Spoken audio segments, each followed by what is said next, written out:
menjadi kerinduan kami Tuhan, bahwa segala sesuatu yang kami lakukan itu bisa menyenangkan hati Tuhan. Bahwa apa yang kami perkatakan itu adalah sesuatu yang manis untuk didengar oleh Tuhan. Ini kami Tuhan saat ini berada di hadapan-Mu. Engkau menilik setiap pribadi yang ada di tempat ini ya Bapa. Jangan ada satupun yang Engkau lewati Tuhan. Sebab Engkau yang paling tahu apa yang kami butuhkan saat ini. Apa yang paling kami perlukan saat ini Tuhan. Kau melihat setiap hati kami Tuhan, setiap pikiran kami Bapa. Saat ini kami akan duduk diam di hadapan-Mu Tuhan.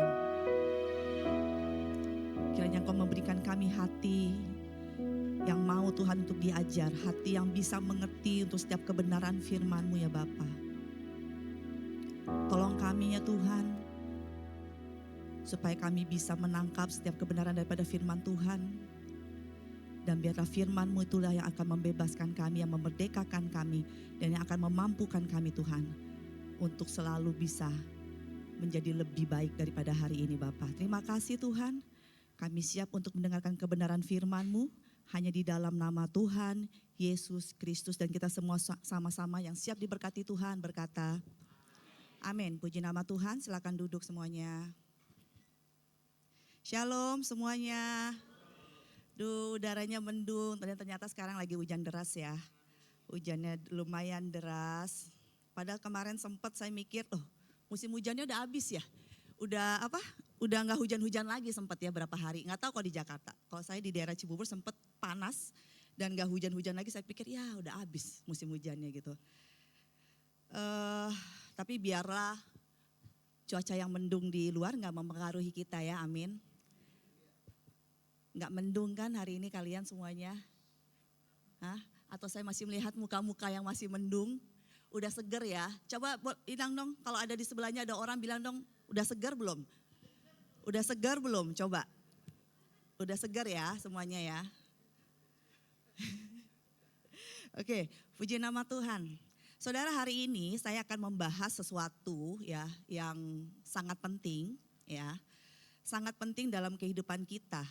Yaitu saya akan membahas tentang sebuah kata, yaitu visi. Ya, saya mau tanya di sini ada yang nggak ngerti apa itu visi? Coba, ada nggak saudara? Nggak usah malu-malu, daripada nanti kita ngangguk tapi nggak tahu gitu loh. Dari tadi Bu Sari itu ngomongin apa aja saya nggak tahu gitu. Saudara ngerti nggak apa yang dikatakan dengan visi? Visi, ya.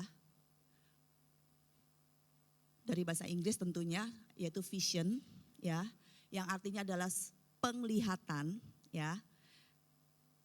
Mungkin saudara kalau dengar kata penglihatan, saudara langsung berpikir, oh kayak para pendoa-pendoa yang punya karunia-karunia gitu ya, bisa melihat sesuatu ya saudara. Tapi apa yang saya katakan saat ini mungkin bisa jadi seperti itu saudara. Tetapi terkadang kita berpikir bahwa gini loh, oh penglihatan itu hanya milik orang-orang tertentu ya, yang mungkin Tuhan kasih, yang lainnya enggak gitu. Jadi yang lainnya itu dibiarkan buta. Hanya orang-orang tertentu yang bisa diberikan sebuah penglihatan. Tapi saya mau katakan tuh saudara pada hari ini bahwa saudara, visi itu Tuhan berikan kepada setiap orang yang percaya kepadanya. Ya, visi diberikan kepada saudara dan saya. Ya, visi berarti sebuah penglihatan. Ya, penglihatan atau dikatakan tadi saya bilang kan visi ya.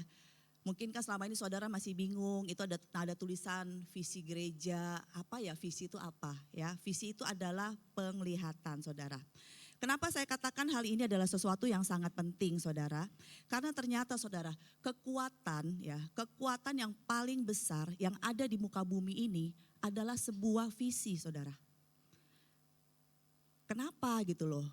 Bukannya kekuatan itu berarti kita badannya harus kuat Bu Sari, harus besar.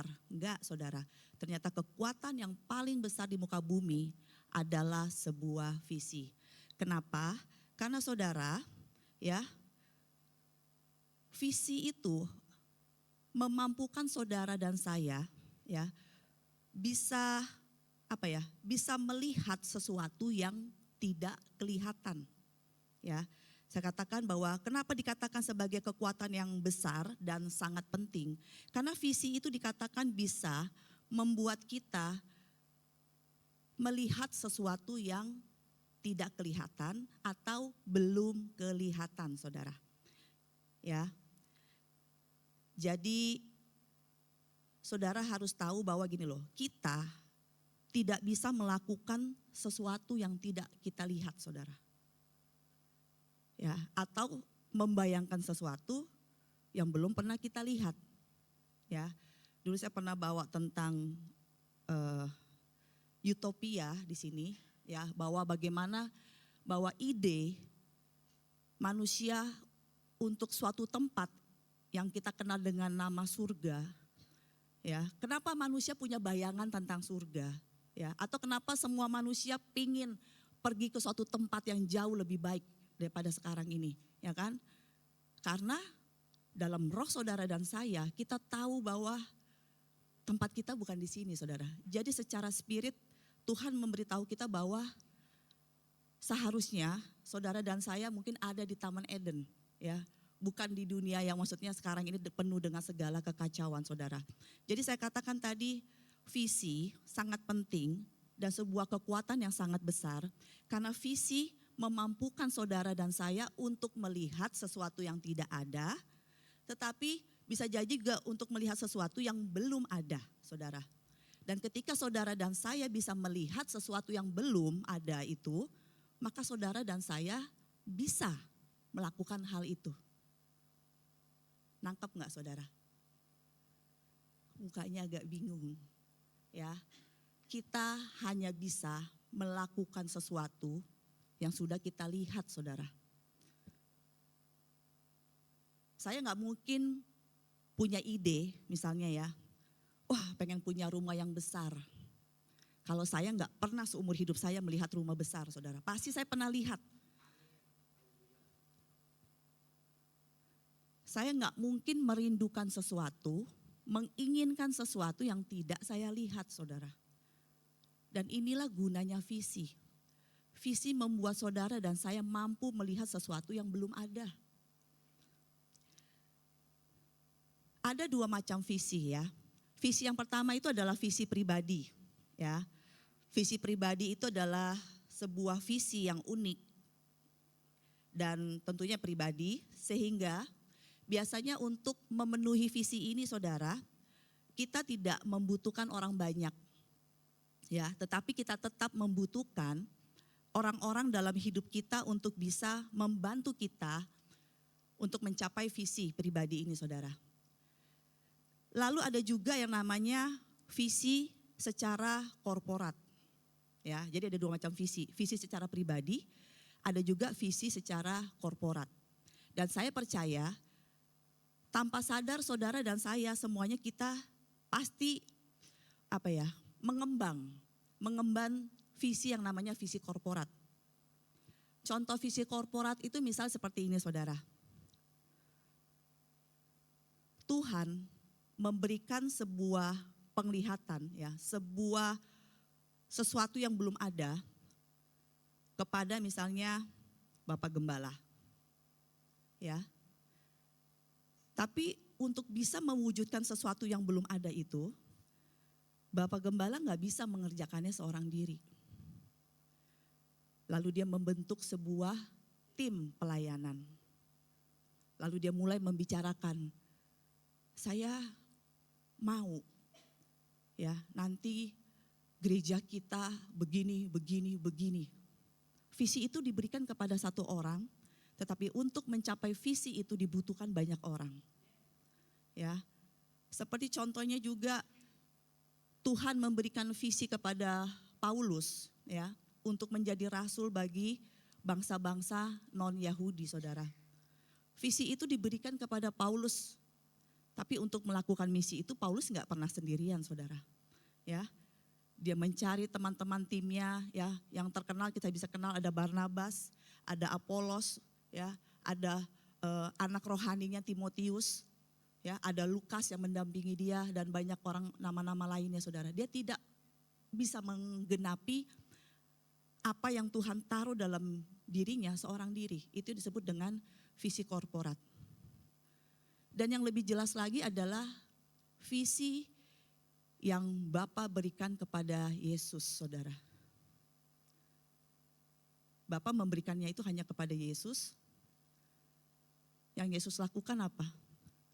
Dia kembali membentuk sebuah tim, dia memanggil murid-murid, lalu dari murid-murid itu dia menyatakan ini visi yang aku terima dari Bapa. Lalu murid-murid mulai mengajarkan kepada orang-orang lain, sampai kepada zaman gereja, saudara. Dan sampai kepada saudara dan saya. Visi itu masih ada. Jadi saya katakan tidak ada satu orang pun yang ada di sini sebenarnya tidak punya visi, saudara. Ya. Jadi dikatakan Tuhan tidak pernah memberikan sebuah visi kepada sekelompok orang. Ya. Tuhan selalu memberikan visi kepada satu orang, lalu orang itu mencari orang-orang lain untuk bisa mewujudkan visi itu bersama-sama. Kenapa visi adalah sebuah hal yang sangat penting? Sebab visi, saudara, juga adalah sebuah harapan untuk masa depan.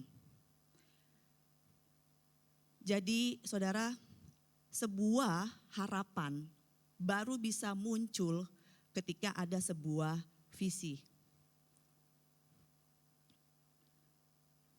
Saya dulu pernah bersaksi bahwa gini, saya berasal dari keluarga yang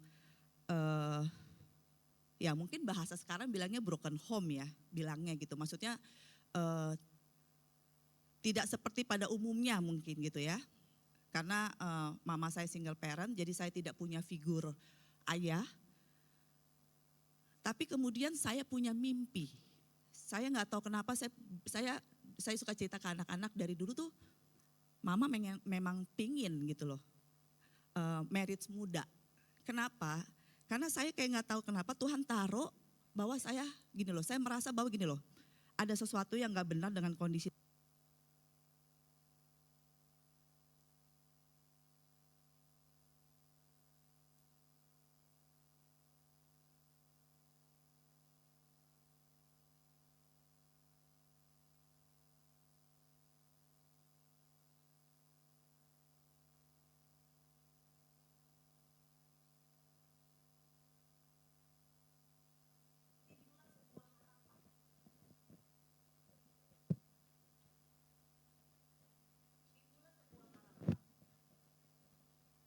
Dalam diri saya yang mengatakan bahwa saya bilang gini ya, anak-anak saya misalnya contohnya, ketika saya merasakan bahwa wah ternyata besar nggak punya papa tuh nggak enak loh, misalnya seperti itu contohnya ya.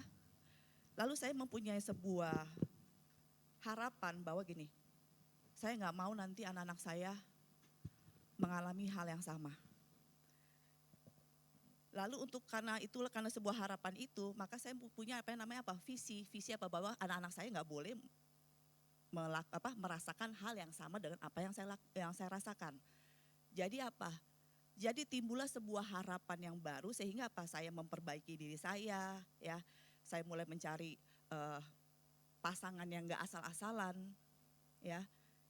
Makanya saya suka bilang sama anak saya, hidup itu adalah pilihan, ya. Jadi jangan kadang-kadang kan suka nih, anak-anak muda suka punya istilah YOLO gitu ya. Kayak hidup buat diri sendiri gitu loh. Suka-suka gue gitu kan. Toh gue bikin kayak gini gue gak ngerugiin siapa-siapa. Saya suka bilang gak mungkin kamu gak merugikan siapa-siapa. Karena apapun pilihanmu pasti itu berdampak buat orang-orang di sekitarmu. Saya bilang gini, saya suka bilang ke mereka gini loh. Apa yang kamu nikmati saat ini, apa yang kamu rasakan saat ini, apa yang kamu terima saat ini dari mama, maksud saya karena saya bicara dalam sisi saya ya, itu adalah hasil dari sebuah pilihan. Berarti maksud saya pilihan saya benar. Ya say. Jadi gini loh, emangnya gak ada pilihan lain dulu sebelum Pak Jeff? Ya ada gitu loh. Tapi karena sebuah visi itu, ya, karena visi yang ada itu, saya mempunyai sebuah harapan baru bahwa saya harus pilih suami yang benar gitu loh. Karena saya gak mau anak-anak saya istilahnya mengalami apa yang saya rasakan. Jadi saudara, visi itu melahirkan sebuah harapan saudara. Ya, makanya jangan pernah terpaku ya dengan kehidupanmu saat ini. Ya, misalnya orang suka ngomong, ya saya kan memang mah orang susah gitu ya. Saya mah memang orang bodoh gitu ya. Jadi kita kayak terima dan pasrah dengan masa yang sekarang sehingga kita tidak punya harapan untuk masa depan. Tapi visi itu memberikan sebuah harapan saudara. Ya, kita bisa dengar misalnya kayak Pak Jokowi, orang suka bilang kan, wah dia tuh cuma orang dari kota kecil gitu ya. Dari Jawa, apakah dia dulu pernah mimpi jadi presiden, saya juga nggak tahu. Tapi jangan pernah membiarkan masa yang sekarang ini ya menentukan masa depanmu. Amin, saudara. Seperti apa engkau saat ini tidak menentukan apa yang ada di depan. Tetapi yang akan menentukan di depan adalah apakah engkau punya visi atau enggak. Ya saya mah orang miskin. Ya sampai kapanpun saya miskin. Ya kalau harapanmu kamu tidak punya visi misalnya, saya orang miskin. Tapi saya nggak mau anak-anak saya mengalami apa yang saya rasakan. Maka akan timbullah sebuah harapan saudara. Apa yang harus saya lakukan? Saya bisa melakukan ini, saya bisa melakukan itu, saya bisa mengubah masa depan anak-anak saya. Satu hal yang saya suka dari orang-orang dari suku Batak saudara. Ya, orang-orang dari suku Batak itu rata-rata ya, apapun status mereka, biasanya mereka itu adalah orang-orang kampung yang kadang-kadang buta huruf, cuma kerja di sawah. Tapi mereka punya mimpi bahwa anak mereka katanya harus jadi orang. Saya nggak tahu juga sih kalau nggak jadi orang jadi apa.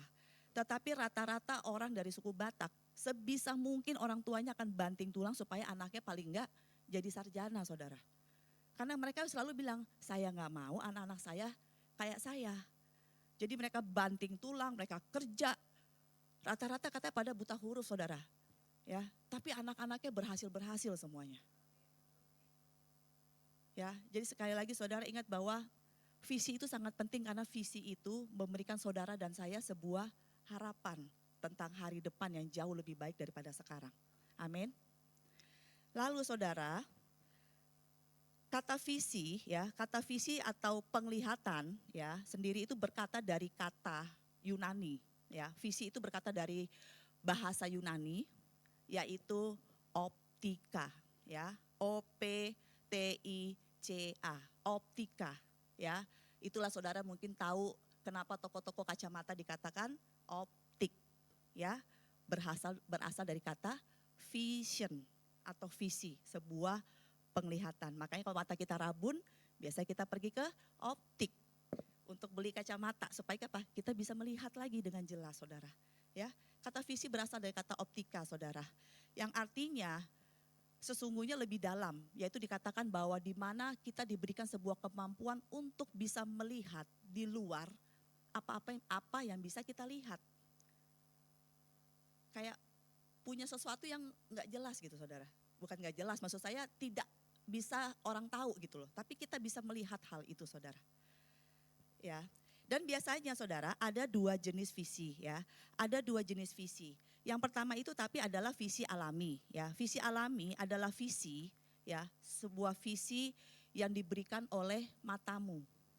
Ya. Tadi saya katakan kan apa yang kita lihat itu akan kita bisa lakukan. Ya, itu adalah visi yang alami, visi yang natural. Tetapi ada visi yang kedua, yaitu yang visi yang lahir dari hati, saudara.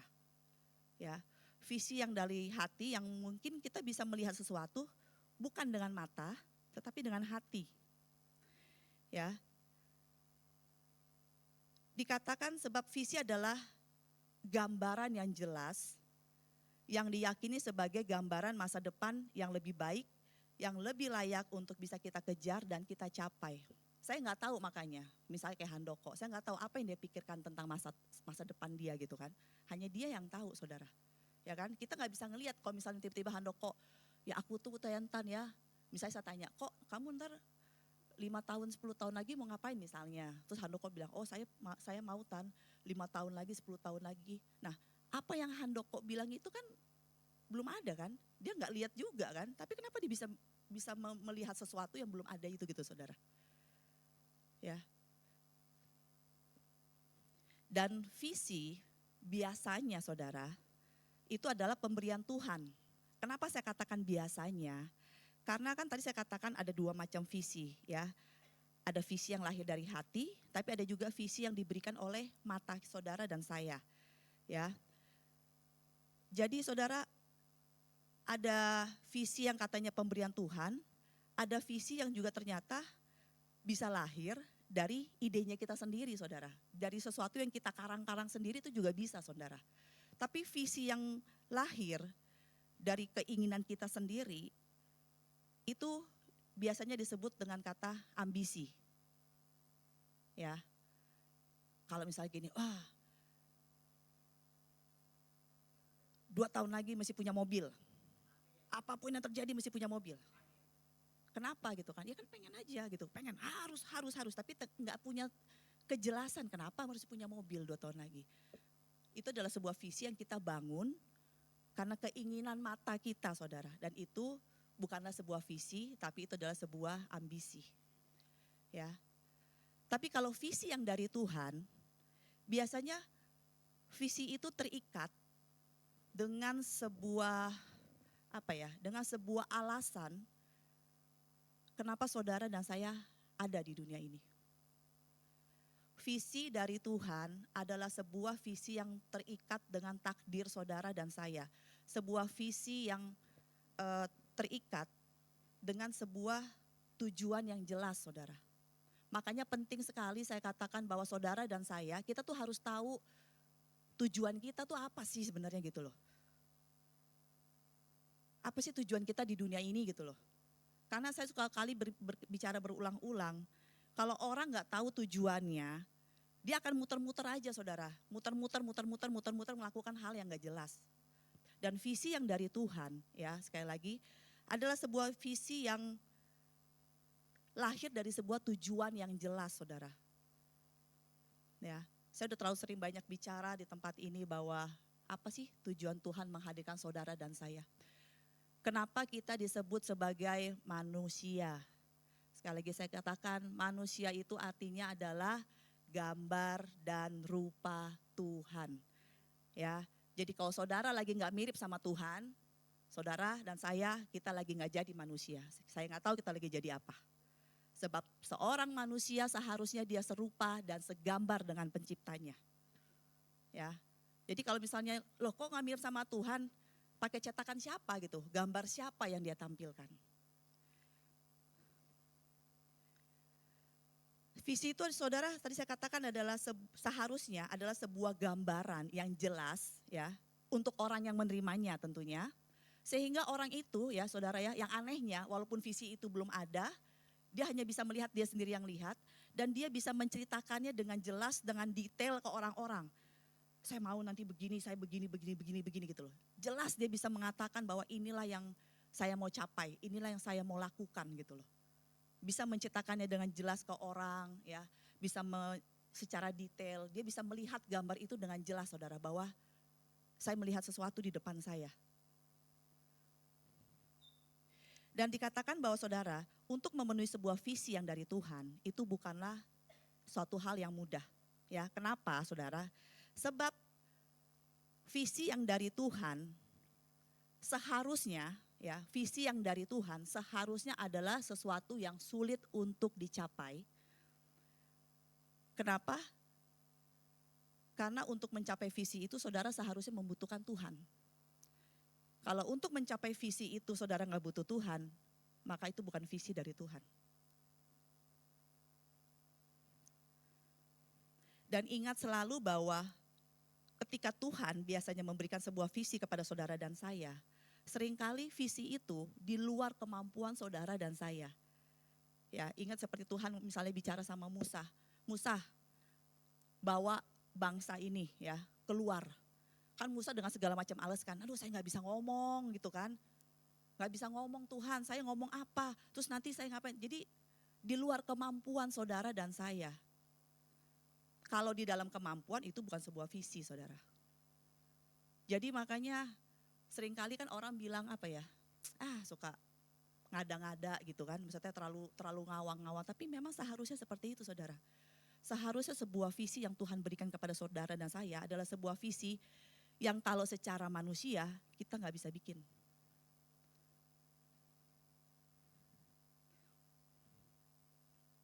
Lalu apa sih dampak visi dalam hidup saudara dan saya? Saudara dikatakan ketika kita bisa melihat sebuah tujuan dengan jelas, maka sebuah visi akan lahir.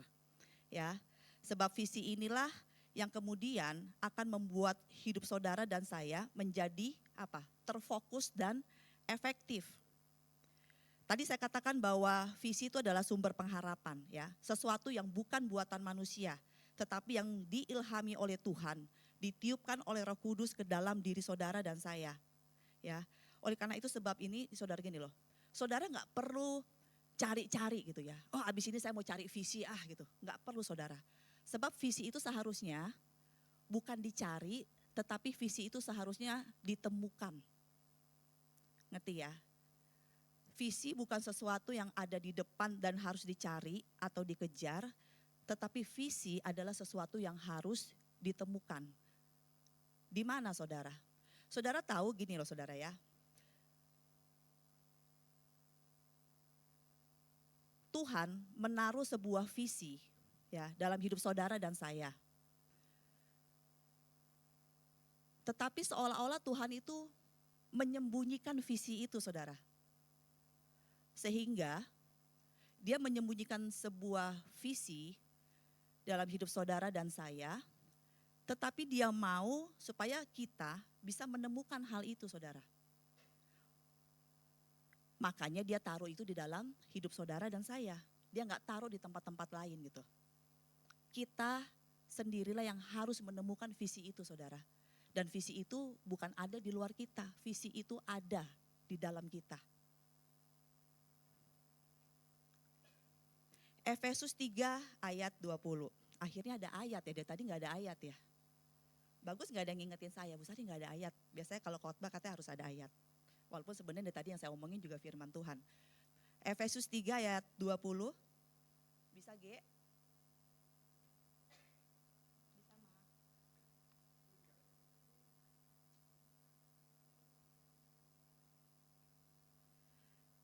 Dikatakan Efesus 3 ayat 20 sayang. Oke, saya akan bacakan ya. Bagi dialah ya yang dapat melakukan jauh lebih banyak daripada apa yang kita doakan atau pikirkan. Seperti yang ternyata dari kuasa yang bekerja di dalam kita. Ya, sekali lagi. Bagi dialah yang dapat melakukan jauh lebih banyak daripada apa yang kita doakan atau pikirkan. Seperti yang ternyata dari kuasa yang bekerja di dalam kita. Jadi dikatakan gini loh, Tuhan dapat melakukan ya sesuatu yang jauh lebih besar ya, jauh lebih tinggi, jauh lebih banyak dari apa yang saudara dan saya bisa pikirkan ya atau doakan saudara. Berdasarkan kuasa atau kekuatan yang bukan berasal dari surga, bukan berasal dari orang-orang di sekitar kita, tapi dari kuasa yang bekerja di mana saudara dikatakan? Coba saudara baca. Dikatakan saudara gimana? Dari mana kuasa itu bekerja saudara?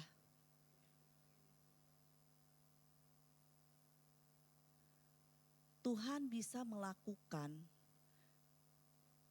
segala sesuatu yang jauh lebih besar daripada apa yang pernah saudara dan saya pikirkan. Seperti yang ternyata dari kuasa yang bekerja di dalam kita saudara. Itulah visi yang Tuhan taruh sebenarnya, yang Tuhan mau saudara dan saya singkapkan. Saudara dan saya bisa temukan itu saudara.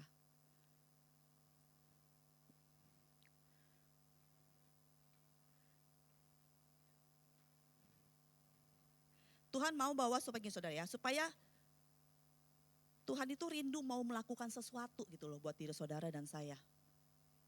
Ya, kalau orang-orang bilang kadang-kadang kenapa ya yang di sana kesannya diberkati secara luar biasa, yang ini enggak, ya. Kayaknya Tuhan seolah-olah enggak adil gitu loh sama kita. Tapi saya katakan bahwa Tuhan kita tuh adil, saudara. Tapi tergantung sejauh mana engkau mau menggunakan kuasa yang Tuhan berikan kepada hidup saudara dan saya. Sejauh apa? Bahkan setelah saudara melakukan segala sesuatu, memikirkan segala sesuatu, Tuhan bisa ngomong bahwa gini, saya bisa lebih melakukannya daripada apa yang kamu pernah bisa pikirkan.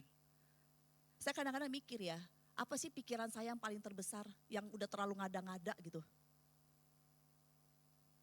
Yang saya pikir mungkin bisa memuaskan hidup saya secara pikiran. Saya orangnya suka jalan-jalan. Saya cuma mikir gini, oh mungkin kalau udah keliling dunia kali ya. Tapi ketika saya baca ayat ini dikatakan gini loh, aku bisa melakukan jauh lebih banyak gitu loh. Dari apa yang bisa engkau doakan atau pikirkan.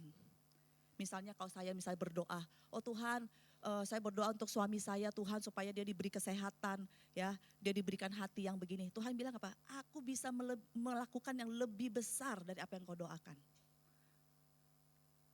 Yang harus kita lakukan adalah apa ya? Temukan visi itu saudara. Visi itu ada dalam diri saudara dan saya. Tapi seringkali kita gak pernah menggali itu dalam diri kita saudara.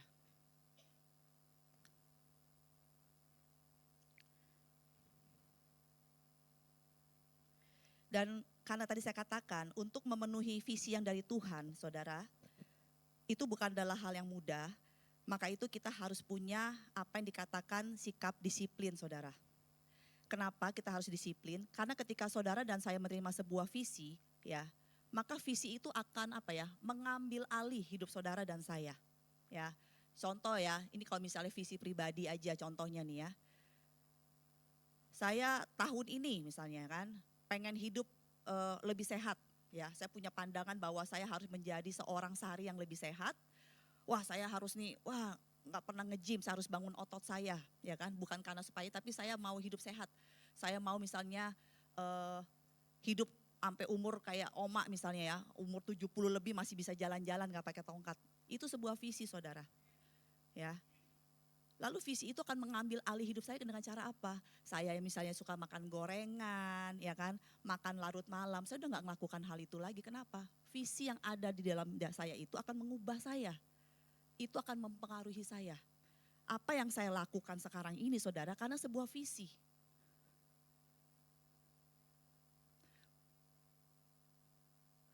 Saya belum lama kita tahu ya, berapa tahun yang lalu di gereja ini kita pernah melakukan tes karunia yang sampai akhirnya melahirkan sebuah visi ya. Ya kalau memang saudara merasa, wah ya ini visi saya, ya puji Tuhan ya, doakan. Tapi kalau misalnya memang belum, kayaknya bukan nih salah nih, hasilnya salah, saudara harus terus cari saudara. Tapi satu hal, saya punya saudara, saya udah punya hasilnya gitu kan. Saya udah punya hasilnya, tapi itu hanyalah masih sebuah apa ya, sebuah kata-kata yang belum hidup saudara. Kenapa saya katakan kata-kata itu belum hidup? Karena visi itu belum mempengaruhi hidup saya. Ya, saya kadang-kadang belajar firman masih males-malesan, ya, nggak sesuai dengan visi itu gitu saudara. Ya, kalau disuruh milih mau baca firman, mau doa, atau mau jalan-jalan sama teman, atau nonton Netflix, jujur secara daging saya pilih jalan sama teman sama nonton Netflix. Maka saya bilang berarti visi itu belum mengambil alih hidup saya. Makanya tadi saya katakan visi yang dari Tuhan itu gak gampang saudara. Sulit, di luar kemampuan saya. Tetapi bukan berarti gak bisa. Makanya dikatakan kita harus bergantung penuh sama Tuhan. Bersandar penuh untuk bisa melakukan visi itu. Lalu belum lama ini saya mengambil sebuah tindakan, ya, mengambil tindakan apa? Ini HP saudara, kita suka tahu ya, namanya aja smart ya, HP pinter, ya, bisa jadi berkat, bisa juga mendatangkan celaka, ya. Maksud saya celakanya bukan membahayai, tapi membahayakan kita secara hal-hal yang lain saudara ya. Bikin kita sibuk, ya, nggak produktif, ya kan? Jadi saudara, saya itu kan hobi baca. Ya, hobi baca, ya kadang-kadang kalau saudara tahu saya juga suka main-main game ya, main game-game yang ada di HP yang kecil, kadang-kadang kalau lagi ngapain saya main gitu kan. Padahal saya tahu sebenarnya itu kelemahan saya saudara. Saya punya kelemahan Pak Jeff tahu deh, kalau saya nih ya, saya gini loh saudara, saya tahu nih kelemahan saya kalau saya misalnya nonton, saya harus selesaikan. Nonton film saudara, saya bisa tidur jam 5, jam 6 pagi, karena saya harus selesaikan itu gitu loh. Dan itu kan menyita waktu kita ya, maksudnya abis nonton terus kita ngapain? Iya ngapain ya? Kita ngapain ya? Cuma ngabisin waktu berapa hari untuk melakukan hal kayak gitu. Jadi saya belum lama ini mengambil sebuah keputusan. Memang belum semua ya, belum 100% ya. Tapi saya bilang mengambil keputusan gini, segala sesuatu yang menghalangi saya untuk saya bisa fokus sama visi yang Tuhan kasih itu, saya harus hapus saudara. Jadi kemarin dengan berat hati, ya walaupun levelnya udah tinggi, saya sampai merem-merem gini, uninstall gitu kan. Saya uninstall, terus saya lihat lagi apa yang menyita hidup saya uninstall lagi saudara. Berat banget hatinya, tapi saya tahu bahwa gini loh, kalau saya juga gak melakukan sesuatu gitu, maka saya gak akan pernah bisa mencapai visi itu saudara. Dan saya mau bahwa visi yang Tuhan kasih itu saudara, itu akan mengambil alih hidup saya. Sehingga apa yang saya lakukan, segala sesuatunya harus sejalan dengan visi yang Tuhan kasih saudara. Ya, dikatakan saudara gini, Amsal 29 ayat 18, bentar lagi selesai ya. Kamu selesai amin kamu. Coba berikan amin yang tepat, oke? Amsal 29 ayat 18 ya. Dikatakan bila tidak ada wahyu menjadi liarlah rakyat. Berbahagialah orang yang berpegang pada hukum ya. Kata wahyu di sini dalam bahasa Inggris dikatakan adalah vision saudara ya. Jadi kalau saudara bilang wahyu itu apa Bu Sari, kitab wahyu kah? Bukan saudara ya. Wahyu itu adalah sebuah penglihatan di sini maksudnya ya, sebuah visi. Dikatakan bahwa ketika GG cepat amat sih G, tampilin lagi G, udah dihapus. Ya, dikatakan bila tidak ada visi, ya terjemahan Alkitab dari ILT, dikatakan bila tidak ada visi, maka rakyat menjadi tidak terkendali. Tetapi orang yang memelihara Taurat akan berbahagia. Jadi saudara dan saya nih ya, kalau kita nggak punya visi, saudara akan punya hidup yang nggak disiplin saudara. Ya, saudara lakukan apapun semau-maunya kalian. Kenapa? Nggak punya visi. Dikatakan tadi apa? Menjadi liar. Karena visi itu ternyata adalah sebuah kekang ya dalam hidup saudara dan saya. Tadi saya katakan kalau saya hidup nggak punya tujuan, kan saya dulu pernah bilang sama saudara, apa sih untungnya saya sama Pak Jeff gitu loh, jadi gembala. Enakan juga jadi biasa-biasa aja lah ke gereja seminggu cuma 2 jam ya kan. Kita gak nyusahin orang juga kok gitu loh. Kenapa saya sama Pak Jeff mau jadi gembala gitu loh. Bikin saya repot, mikirin anak saya aja saya udah pusing. Mikirin orang banyak lagi. Apa enaknya gitu. Tapi itu loh saudara, sebuah visi yang udah Tuhan taruh dalam hati kita itu mengambil alih saudara. Ya, sehingga saya yang tadinya nih misalnya kan saya bilang kan sama kalian dulu. Misalnya nih ya, saya punya uang 10 juta ya, saya sama Pak Jeff punya uang 10 juta. Dan saya punya hak menurut saya untuk menghabiskan uang itu sesuka saya dong, uang-uang saya kok. Tapi visi dikatakan mengambil alih hidup saya. Sehingga ketika saya mau pakai uang suka-suka, mau ngapain, kayaknya langsung kayak ada hal yang bisa lebih penting yang saya bisa lakukan. Misalnya seperti itu saudara ya, yang sejalan dengan apa yang Tuhan taruh dalam hati saya. Sehingga kita gak bisa lagi hidup asal-asalan saudara. Maka tadi saya katakan, saya masih jatuh bangun ya. Saya masih jatuh bangun misalnya, wah untuk jadi orang yang lebih benar misalnya ini begini harus begini. Saya masih jatuh bangun saudara. Tapi buktinya adalah gini saudara, ketika kita jatuh, kita akan bangun kembali. Kenapa? Karena ketika kita jatuh kita ngerasa ada sesuatu yang salah gitu loh. Ini bukan gue gitu loh.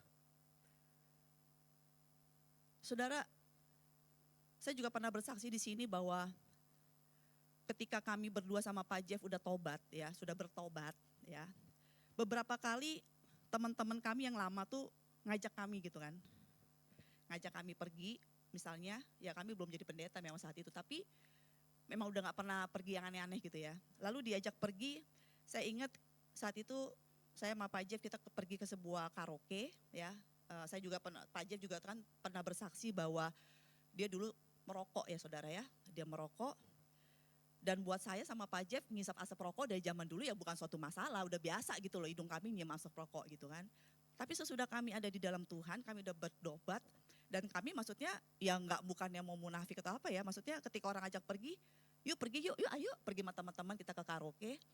Saudara tahu nggak ya, hal yang dulunya saya sama Pak Jeff nikmati, kami tuh cuma duduk sejam setengah ngobrol-ngobrol, lalu nafas saya udah mulai sesek. Ya karena orang teman-temannya masih ngerokok, saya udah mulai sesek dan kami pandang-pandangan. Terus saya ingat suami saya ngomong gini, memang udah bukan tempat kita lagi ya Ai. Bang iya ya saya kok udah gak fun kayak dulu ya. Padahal dulu seneng banget loh kalau pergi begitu, happy banget. Gak mau pulang suami saya saudara. Sampai rela putus sama saya, yang penting dia gak pulang-pulang saudara. Tapi kayak kemarin tuh baru berapa lama aja, kok kayaknya udah gak di sini tempat kita. Udah beda saudara. Karena visi yang Tuhan kasih, yang Tuhan taruh itu mengambil alih. Akan mempengaruhi hidup saudara dan saya. Sehingga apa? Kita gak bisa lagi hidup sesuka gitu loh. Sesuka kita ya, maksudnya asal-asalan. Andaikan pun kita masih melakukannya, itu di hati ini gak enak gitu loh. Kita ngerasa bahwa ada sesuatu yang salah. Ada sesuatu yang salah. Ya jadi saudara dan saya kita sangat-sangat penting harus menemukan visi itu saudara ya. Jangan jadi orang yang tanpa tujuan ya. Saya bilang buat apa sih kita ada di dunia? Manusia hidup tuh paling lama berapa ya kan? 80 tahun ya puji Tuhan kalau masih bisa jalan. Di atas 80 tahun apalagi kemegahan saudara dan saya. Semuanya hanya penderitaan. Dan hanya untuk waktu yang sangat-sangat singkat itu kita nggak tahu tujuan kita apa. Untuk apa saudara dan saya dilahirkan. Maka saudara kan mengalami apa yang mungkin orang bilang penyesalan saudara. Penyesalan kenapa? Karena saudara tahu bahwa saudara tidak memenuhi sebuah tujuan untuk apa saudara dan saya lahir. Tapi visi yang dari Tuhan, yang Tuhan berikan kepada saudara secara khusus itu saudara, ketika saudara bisa mencapai hal itu, saudara akan merasa bahwa wow, sekarang gue tahu kenapa gue ada di dunia ini. Kenapa gue dulu dikasih keluarga kayak gini. Kenapa gue lahir dari suku ini. Kenapa gue punya pengalaman seperti ini. Gue tahu sekarang kenapa. Kenapa seorang Vali harus ada di dunia ini. Sekarang dia masih gak tahu saudara.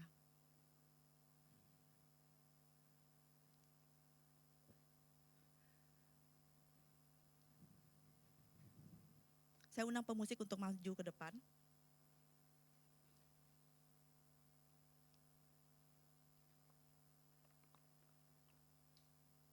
Saudara tahu, biasanya ini dialami oleh kaum wanita. Ya, dialami oleh kaum wanita. Saudara tahu gak sih apa yang paling sulit di dalam dunia ini? Hal yang paling sulit di dalam dunia ini bukanlah membuat suatu keputusan. Hal yang paling sulit di dunia ini adalah mengambil pilihan dari berbagai macam keputusan yang ada. Memilih keputusan mana yang harus diambil, ya. Bukan membuat sebuah keputusan, tetapi memilih untuk mengambil keputusan mana yang paling benar, saudara. Sebab saya tahu bahwa gini, di sekitar kita tuh begitu banyak pilihan, ya. Tadi saya katakan mungkin ini hanya dialami oleh kaum wanita. Saya secara pribadi seringkali gini saudara. Malam saya udah siapin baju untuk yang saya pakai ke gereja. Ya, saya udah yakin banget. Ya, walaupun dengan memilih baju yang malam itu udah lama saudara. Saya bisa berdiri gitu ya, di depan lemari gitu ya. Nggak ada baju Bu Sari, banyak. Justru karena terlalu banyak pilihan saudara. Jadi bingung mau pakai yang mana. Dan ketika akhirnya udah milih baju, udah ini gitu kan. Tapi besoknya ketika saya pakai saya nggak srek. Itu sebabnya kenapa Pak Jeff suka kadang-kadang ninggalin saya saudara. Karena apa? Besoknya baju yang saya pakai itu kok kayak nggak srek ya. Akhirnya saya berdiri lagi di depan lemari. Untuk cari baju yang menurut saya paling cocok saudara. Visi dikatakan membuat lemari pakaian para wanita hanya menjadi satu macam aja. Dan saudara bayangin gak sih ya, betapa begitu banyak waktu ya yang bisa digunakan dengan lebih baik ketika kalau perempuan hanya punya satu macam baju aja saudara. Segala sesuatu gampang, cepat kami pasti saudara. Pergi ke gereja bajunya itu ya, pergi makan itu, nggak perlu mikir karena memang perempuan itu kan banyak banget pertimbangan ya. Termasuk saya tuh orang yang lama kalau pilih makanan saudara. Makanya Pak Jeff kalau bawa saya ke food court, dia akan tahu apa yang saya lakukan. Saya akan mulai jalanin, mulai dari food court ini, saya jalan, saya lihat tuh saya mikir, tuh saya bayangin, mie gorengnya enak gak ya? Ah, kayaknya enggak. Saya jalan lagi, muter sampai lama ya, dia udah makan saudara. Dia makannya cuma nasi goreng tok, di mana-mana nasi goreng. Kalau saya muter, kenapa? Terlalu banyak pilihan. Jadi mungkin buat para pria atau suami, kalau hidupmu lebih mau simple, lain kali mungkin bawa istri yang mungkin cuma nyiapin satu macam makanan. Tapi jangan juga ya saya. Jadi kita nggak perlu ini, kan seringkali begitu. Terlalu banyak pilihan itu ternyata mempersulit hidup saudara dan saya loh. Padahal kita seringkali pengen punya segala macam. Tapi banyaknya pilihan itu mempersulit hidup saudara dan saya. Dan visi itu membantu saudara dan saya mempunyai hidup yang jauh lebih mudah. Kenapa? Karena ketika kita punya suatu pandangan yang jelas, kita tahu kemana kita akan pergi saudara. Kita nggak akan terlalu teralihkan dengan berbagai macam godaan. Karena kita tahu nih, gue mau ke sana gitu loh. Itu tempat di mana aku akan pergi saudara. Jadi sekali lagi saya katakan saudara, visi sangat penting untuk saudara dan saya temukan. Dia ada di dalam saudara dan saya. Minggu lalu ada sebuah kata ya, sebuah kebenaran yang sangat-sangat memberkati saya, yaitu dikatakan bahwa Tuhan tidak pernah menciptakan saudara dan saya untuk melakukan segala hal. Mungkin dulu saya suka bangga kalau saya menjadi orang yang serba bisa. Kesannya saya bisa diandalkan gitu. Tapi ternyata saudara, Tuhan tidak pernah menciptakan kita untuk melakukan hal itu. Jadilah dirimu sendiri. Visi yang Tuhan berikan kepadamu, Tuhan pasti taruh sesuatu yang khusus dalam hidupmu yang mungkin orang lain gak bisa lakukan. Jadi dirimu sendiri saudara. Saudara kan gak pernah lihat ketika kucing ya mencoba menjadi sama seperti ikan ya, atau anjing, dia lalu meniru burung saudara. Atau kuda misalnya ya, meniru kupu-kupu. Satu-satunya makhluk yang paling suka meniru cuma saudara dan saya. Kita suka banget pengen jadi orang lain saudara. Hah? Pengen jadi kayak dia, pengen jadi kayak dia, pengen jadi kayak dia. Tapi saat ini saya mau katakan, jadilah dirimu sendiri saudara. Setiap saudara yang hadir di sini Tuhan taruh visi itu. Dan Tuhan juga udah memperlengkapi saudara dengan potensi, kemampuan untuk bisa mencapai visi yang Tuhan taruh. Cari dia saudara, temukan saudara harta karun yang luar biasa dalam diri saudara dan saya. Supaya apa? Supaya saudara tidak terjebak dalam segala macam kesibukan. Tapi saudara bisa fokus dengan apa yang Tuhan taruh dalam hati saudara. Dan percayalah saudara, itu jauh lebih efektif saudara. Daripada melakukan banyak hal tanpa suatu tujuan yang jelas saudara.